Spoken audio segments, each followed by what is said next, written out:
वफाकी हुकूमत की जानिब से अदालती हुक्म को नजरअंदाज करने के खिलाफ पीटीआई रहनुमाओं का रद्द-ए-अमल सामने आ गया। असद उमर, फवाद चौधरी और मुसर्रत जमशेद चीमा ने इलेक्शन कमीशन के खिलाफ सख्त कार्रवाई का मुतालबा कर दिया।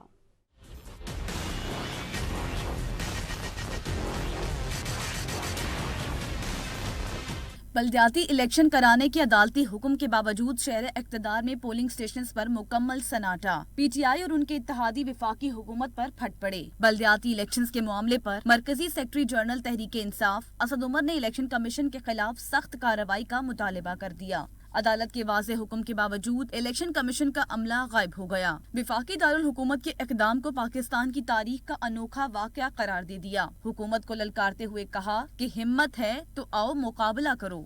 आज पाकिस्तान की तारीख का एक अनोखा वाक़या हो रहा है। कल शाम को इस्लामाबाद हाई कोर्ट ने बिल्कुल वाज़े हुक्म दिया कि आज यानी 31 दिसंबर को मुकामी हुकूमत का इलेक्शन करवाना है।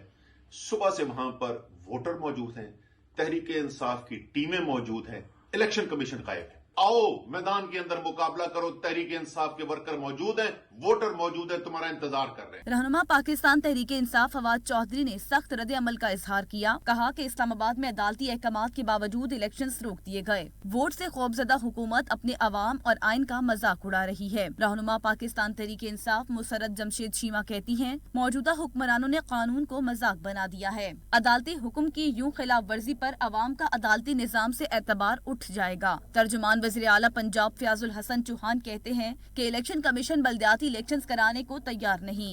आइन और कानून को तो ये नजरअंदाज करते रहे हैं, अब तौहीन अदालत की भी परवाह नहीं। रहनुमा पीटीआई अली नवाज अवान ने सख्त रद्द अमल का इजहार करते हुए जिम्मेदारों के खिलाफ तौहीन अदालत की पटिशन दायर करने का ऐलान कर दिया।